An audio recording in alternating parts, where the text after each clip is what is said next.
আজকে সন্ধ্যার জন্য আমি বার্গার পুরি বানাবো। তার জন্য একটা বড় সাইজের রুটি বেলে নিয়েছি, আর এটা আমি এখন ডিজাইন করে কেটে নেব।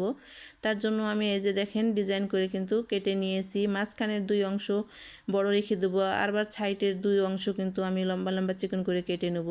তো এই যে দেখুন লম্বা লম্বা করে সাইডের 2 অংশ কিন্তু আমি চিকন চিকন করে কেটে নিয়েছি, আর মাঝখানের অংশটা কিন্তু বড়ই রেখে দিয়েছি। এখন আমি এই বার্গার পুরি তৈরি করার জন্য যে পুরগুলো তৈরি করেছি চিকেনে সেগুলো কিন্তু দিয়ে দেবো। তার জন্য এই যে মাঝখানে কিন্তু পুরগুলো দিয়ে দিলাম।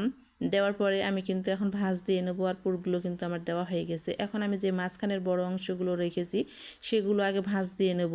তো এই যে দেখেন এক পিসটা উল্টাই দিলাম, আরও পিসটাও কিন্তু মাঝখানের ভাঁজ উল্টাই দিলাম। এখন সাইডে যেগুলো লম্বা করে কেটেছি সেগুলো ভাঁজ দিয়ে নেব। তো সেগুলো কিন্তু ভাঁজ দিয়ে নিয়েছি, আর একদম রেডি হয়ে গেল আমার বার্গার পুরিটা বানানো।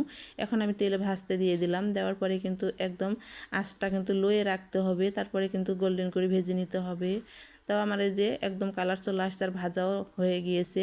তেল থেকে ছাকিয়ে উঠে নিচ্ছি। একদম সন্ধ্যার জন্য আমার ঝটপট কিন্তু এই বার্গার পুরিটা বানানো রেডি হয়ে গেল। এখন আমি প্লেটে রাখলাম। তারপরে এই যে দেখেন একদম কতটাই সুন্দরভাবে আমি বানিয়ে ফেললাম বার্গার পুরি। তারপরে এই যে আমি হাতে নিয়ে দেখাচ্ছি আপনাদেরকে। আর এই যে হাতে নিয়েছি, নেওয়ার পরে এই যে দেখেন কতটাই খাস্তা ক্রিস্পি হয়েছে, খেতেও কিন্তু অনেক দারুণ। এখন আমি কেটে দেখাবো আপনাদেরকে ভিতরে কতটাই লোভনীয় হয়েছে। তারপরে যে কাটা শুরু করলাম, আর এভাবে করে আমি 2 পিস করে কিন্তু কেটে নিলাম। নেওয়ার পরে কিন্তু এই যে আমি হাতে উঠায়ে আপনাদেরকে দেখাচ্ছি। এই যে দেখেন ভিতরে কতটাই লোভনীয় হয়েছে। এই বার্গার পুরিটা খেতে অনেকটাই মজা লাগে। আজকে আমি সন্ধ্যার জন্য এই জন্য বানিয়ে ফেললাম। আজকে বৃষ্টিও হচ্ছে বাইরে, তার জন্য এই যে এখন টমেটো সস ভরে নিলাম, আর এভাবে খেতে অনেক অনেক মজা। আপনারা অবশ্যই বার্গার পুরিটা বানিয়ে খাবেন আমার রেসিপিটি দেখে। আর ভালো লাগলে লাইক কমেন্ট শেয়ার করুন।